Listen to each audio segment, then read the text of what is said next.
Okay, here's a video on how to get Streets of Rage Remake running on your Raspberry Pi. I'm going to be using RetroPie, and I have made a video of this several years ago, about 6 years ago. A lot of things have changed since then. We've got a new version of Streets of Rage Remake, new program running it in the background, and I generally find it much more stable and usable than it was before. It lets you exit the game more easily, and I just haven't had any crashes at all in all the sort of tests that I've run through here. So the good news with this is it's really easy to set up. There's just a few scripts to run, and very few problems getting it up and running on your Pi, so there shouldn't be too much difficulty there.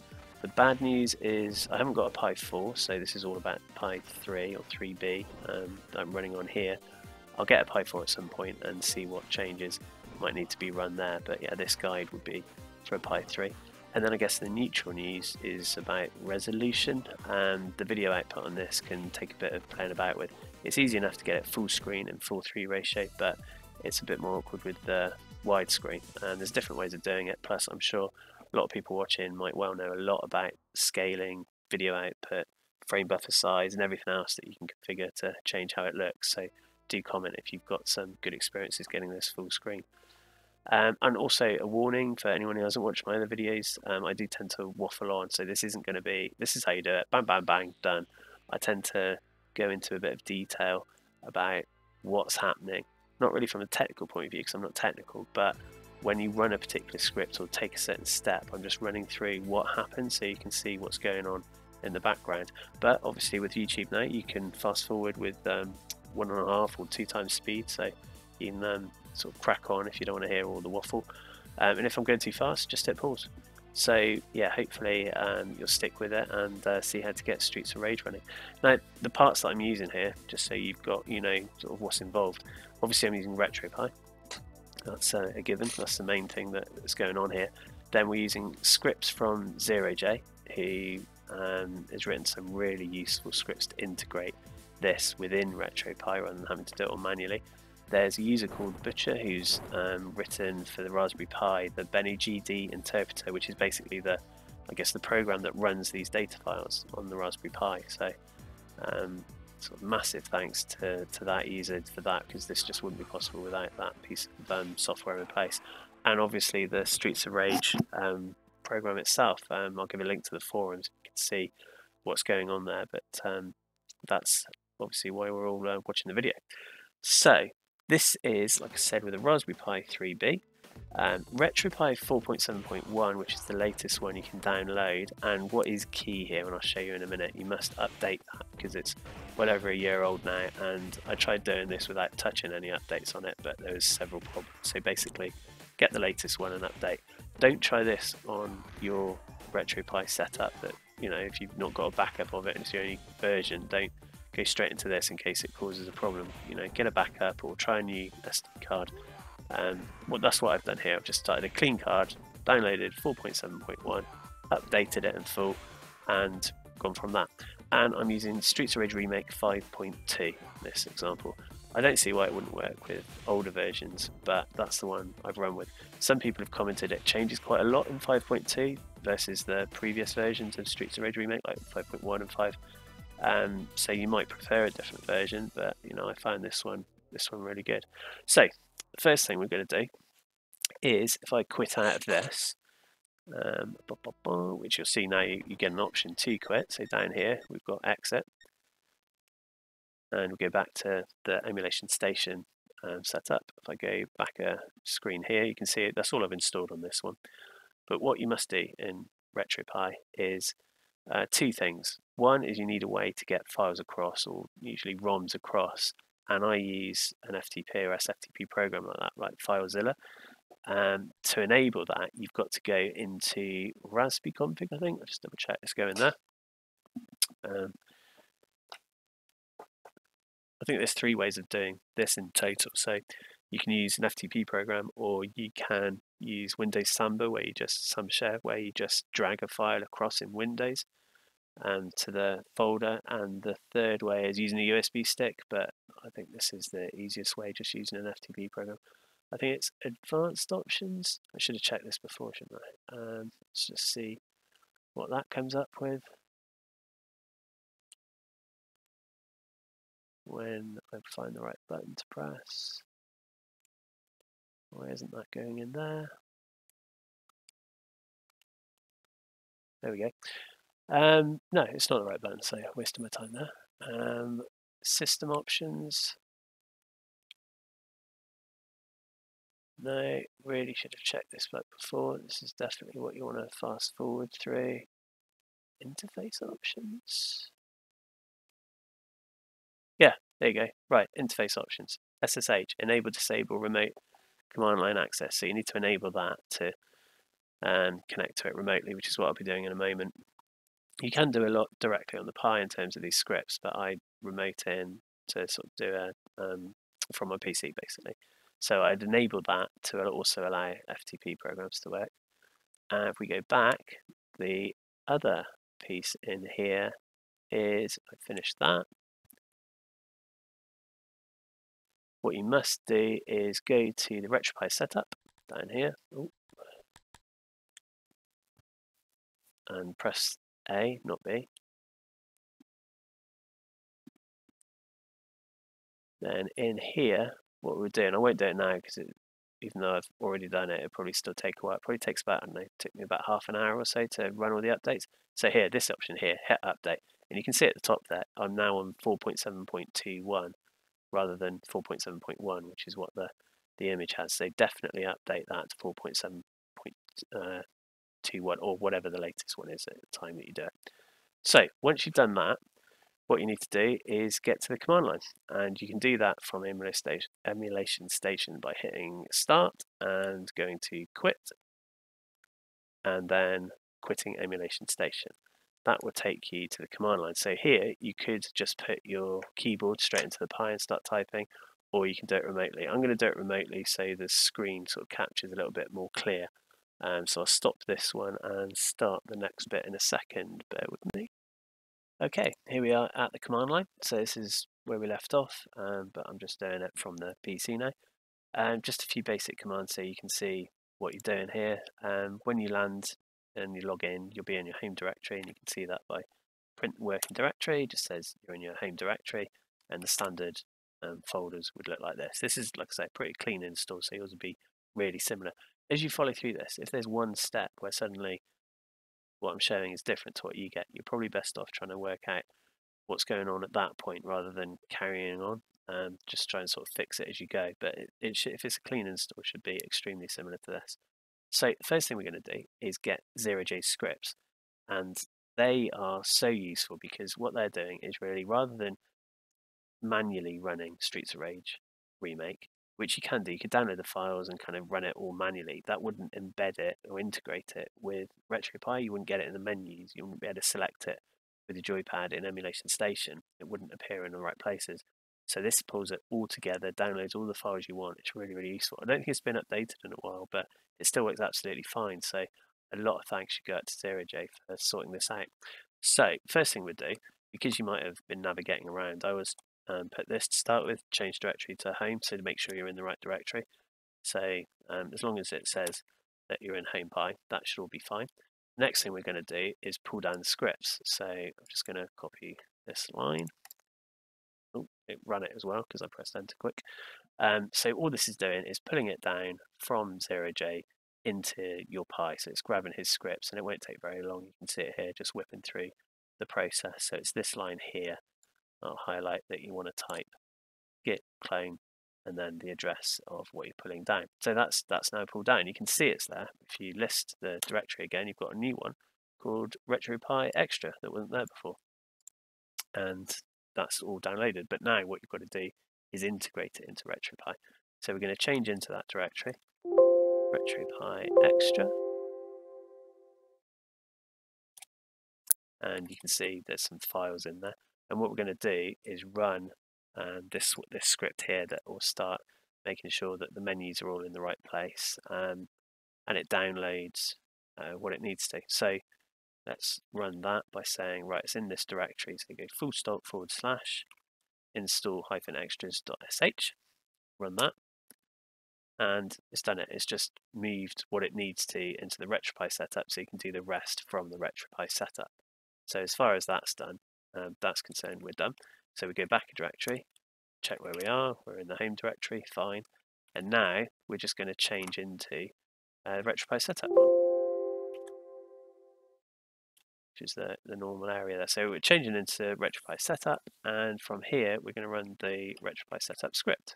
You could do this from Emulation Station, but it's often, I don't know if safe is the right word, but if you quit Emulation Station, you know that no files are kind of actively being read or open, and that way you've closed everything, so it could make installs a bit easier, less risky. So anyway, sudo //RetroPie-Setup. I'm trying to remember, I haven't used this in so long, I really need to use it more regularly. Okay, RetroPie-Setup.sh. Run that, and we should get a little window. It'll probably resize this. I'll see if I can unresize it. There we go. So if we drag it back over here, I think it'll go. Boom, boom. There we go. So in here, you can see again at the top, I've updated it to 4.7.21, and when I downloaded it from the image, it's 4.7.1. So do make sure you do the update, which is this option here. Just hit that, give it 30 minutes, 45 minutes, whatever it needs to update, and then you'll get the latest version, and everything's a bit easier. But that's already done, as you can see. I'm on 0.21. So what you're doing here is now go to Manage Packages.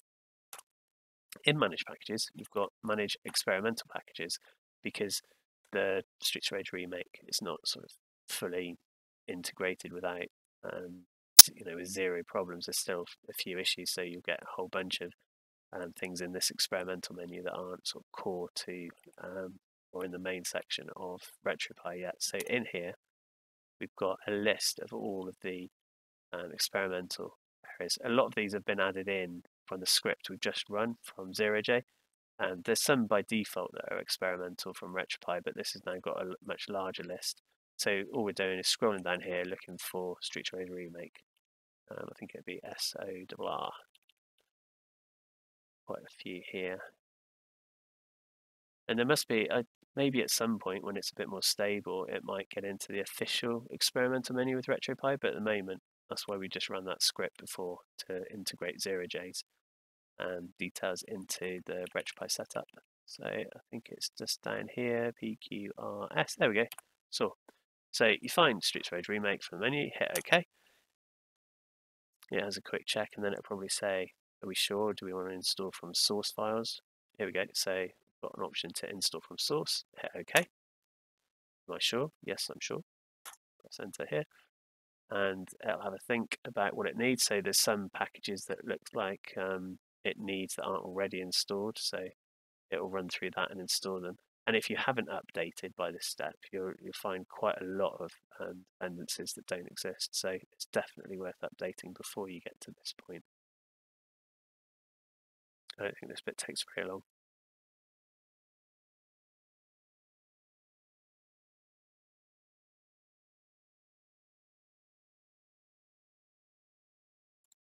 Okay, so that took about 30 seconds on mine to grab this piece here. It's just running through it now, saying that we'll install a couple of new packages it needs. And then once that's done, that's pretty much it. I'll run through some of the folders that are needed and some config files, so you can see what's happened, where it's put files, how you can edit it, that sort of thing.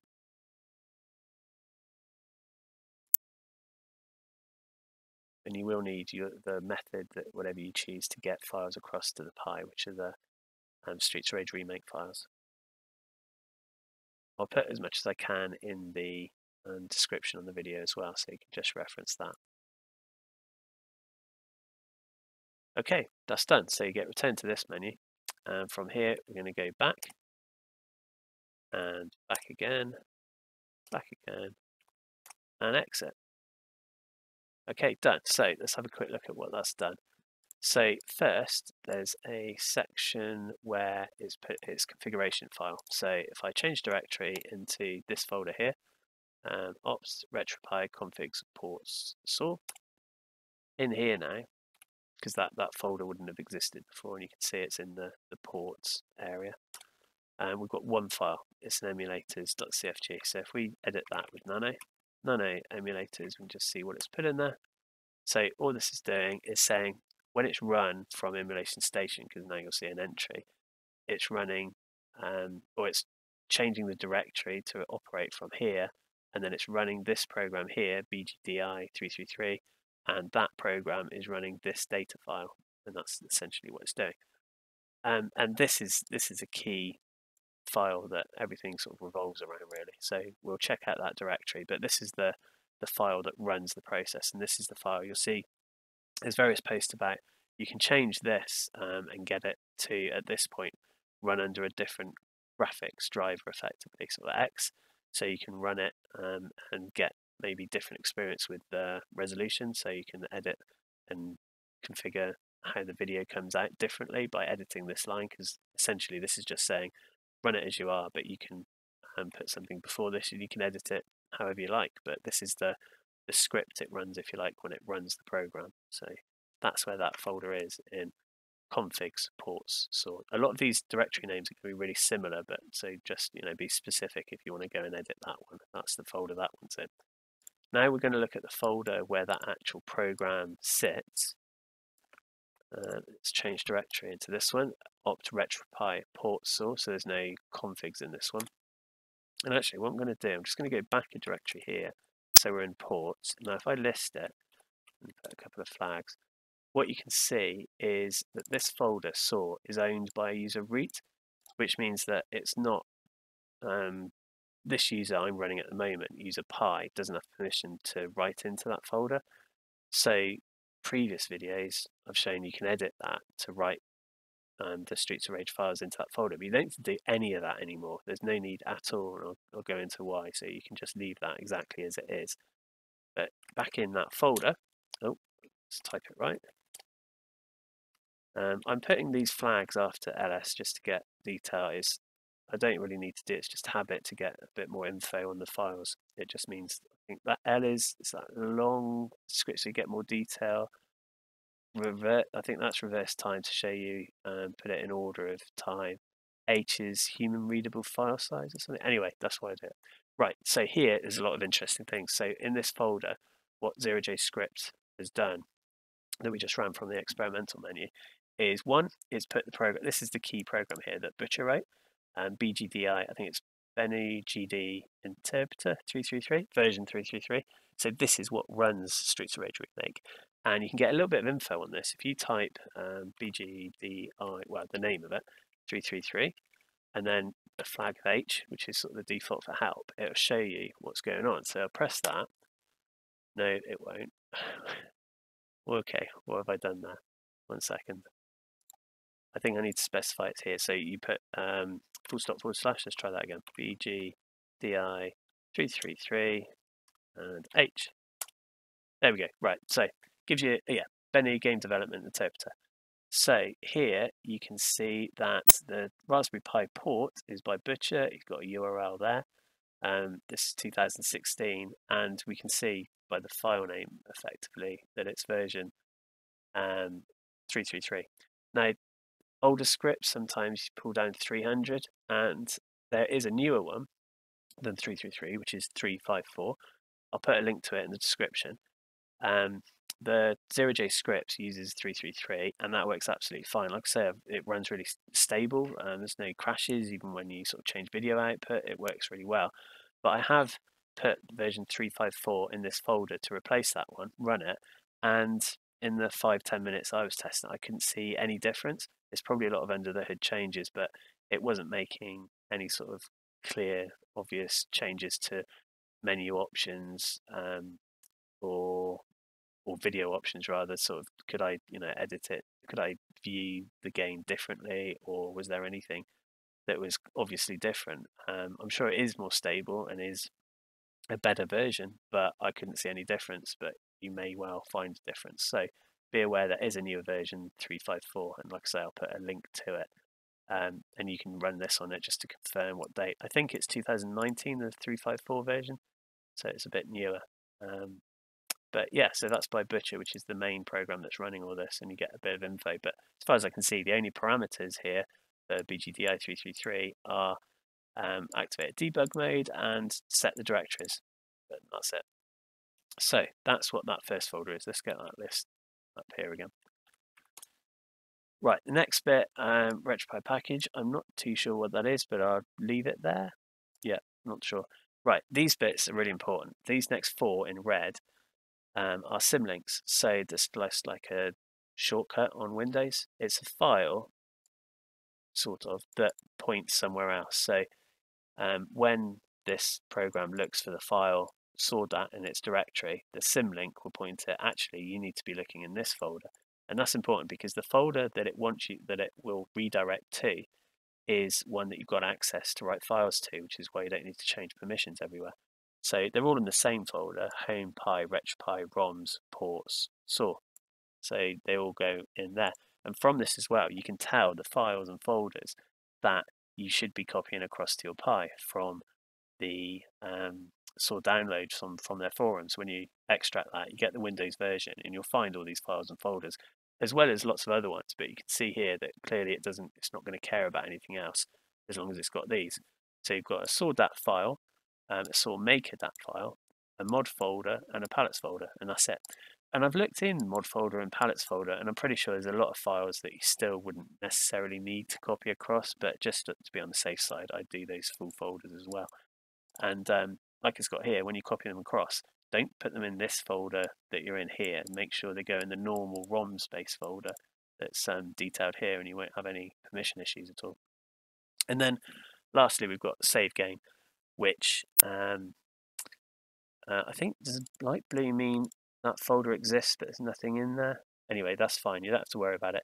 If you copy across an old save game from a different version of SORR, so like I'm going to install 5.2, but if you've had 5.1 and trying to copy a 5.1 save game across, I'm pretty sure it'll get really confused and not be very happy about it at all. So essentially, you don't have to worry about that one. What I'm going to do now, I'm going to pause this briefly whilst I copy the files across. I'm going to use the FTP program that I said about, but you can get it however you want. As long as these two files and these two folders appear in this directory, it'll be fine. So I'll do that now. Okay, that's now done. So that took about 20-30 minutes to copy the lot. I think it's around 500 meg or so. So what we can do now is see how the same folder looks. So if I run the same command here, ls again, you can see it's stopped being red and it's blue. So that means that it's found the relevant file in this folder. It can see it. So when this program tries to run that file and reference that file, it can see it in this directory, which redirects to where the file actually is over here. I think blue means folder, and the white one just references a file. So let's go and have a look at that folder where we've actually copied them for a minute. So if I change directory to the ROMs, again, they're all really similar folder names, so do watch what you type in here when you swap into them. And what we can see in here is, let's get full list again. You can see the folders. So this is where they actually live, and it's by owner Pi because that's who you copied across with. So you don't have to worry about this folder where it's referenced root. So they all need to go into this folder here. And like I say, I copied it by an FTP program. And they're all there, and that's pretty much it. Now you can reboot your Pi or restart Emulation Station, and you should see all the details. So I'll do that in a second. But I think one last thing I wanted to do was check out a system file or rather a config file.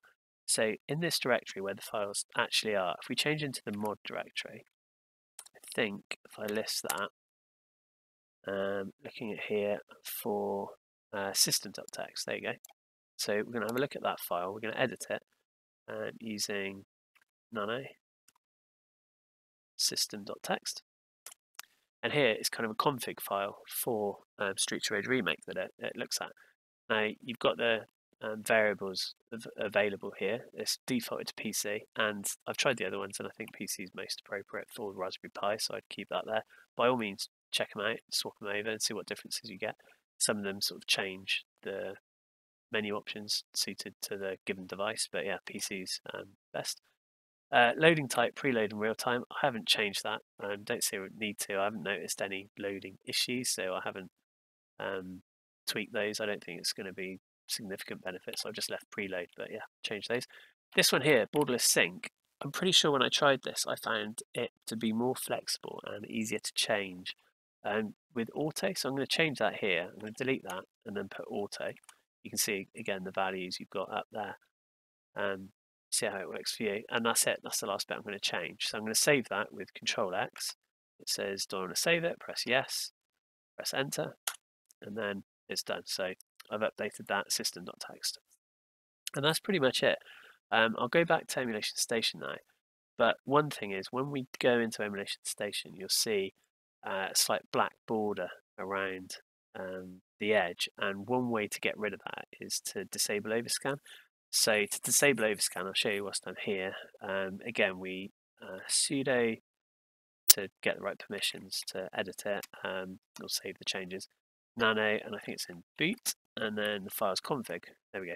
So we're going to edit this file, and you can see when you open this file up, over, where is it?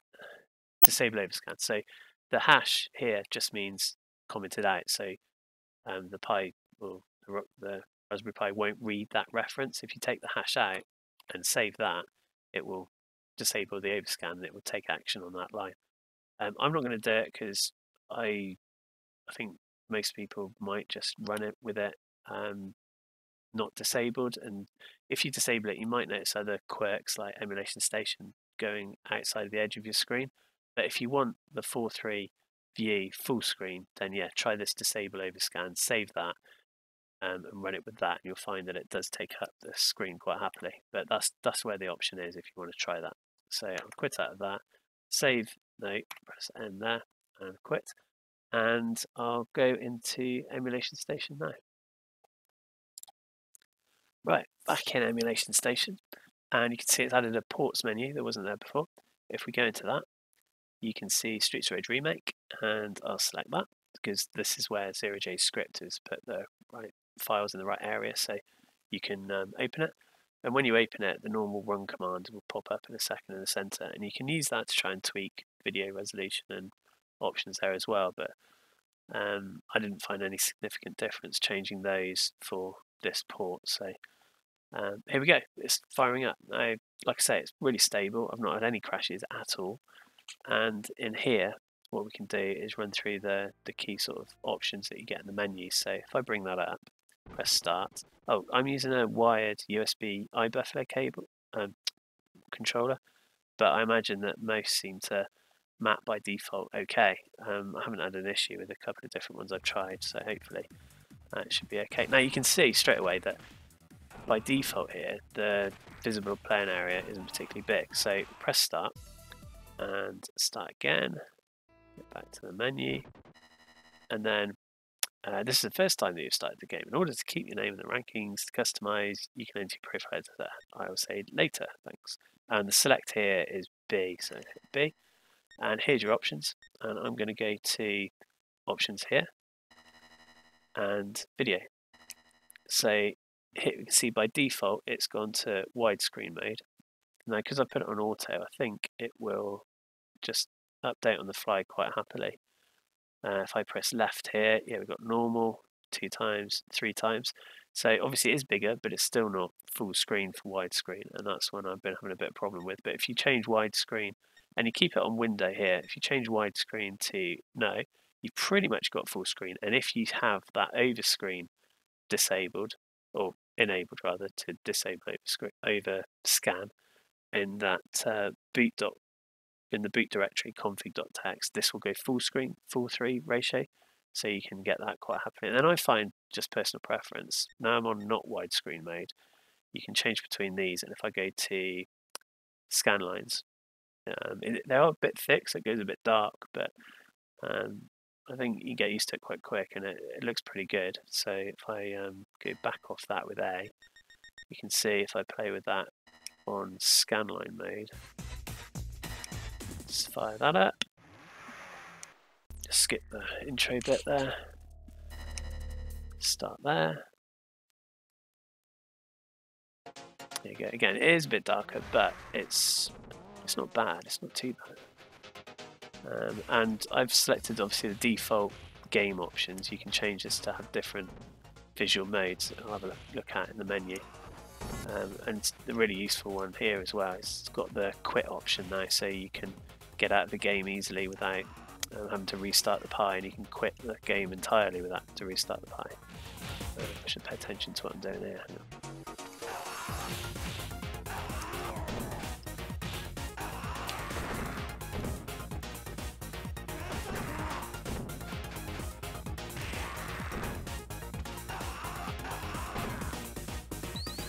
Anyway, get the idea. So press start, hit quit. Am I sure? Yep. Back to options, video. Oh, hang on a minute. If I go to options and game, you can see things like weapon type, Streets of Rage 3, 2, 1. You can change those. Meter type, gauge or both. Timer and gauge or both. Combo types, jump types, death types, Streets of Rage, remake style. So there's all sorts of options that you can tweak. If I go back, options, video. Yeah, I've tried putting full screen here, but it doesn't make any odds on how I change that. So I'll go back to window. It seems I'm going to no. So yeah, you could have it without the scan lines, looking like that. Fine, you know, all the options are there to play about with. But yeah, if anyone's got details on how you can get widescreen behaving better, so bigger than that, please let me know. Although this is a Pi 3, maybe I need to get Pi 4 and try that one out. I think that's pretty much it. It's just a case of running those scripts and copying the files across. I'll put all the details in the description, and hopefully you'll be up and running playing Streets of Rage Remake. If there's anything, other videos you want specific that will help you out with any given problems or something, let me know and put a comment in the comments and the video, and I'll see what else I can do for new videos next week. But if you've got any questions on this, let me know and I'll try to help out. And thanks very much for watching.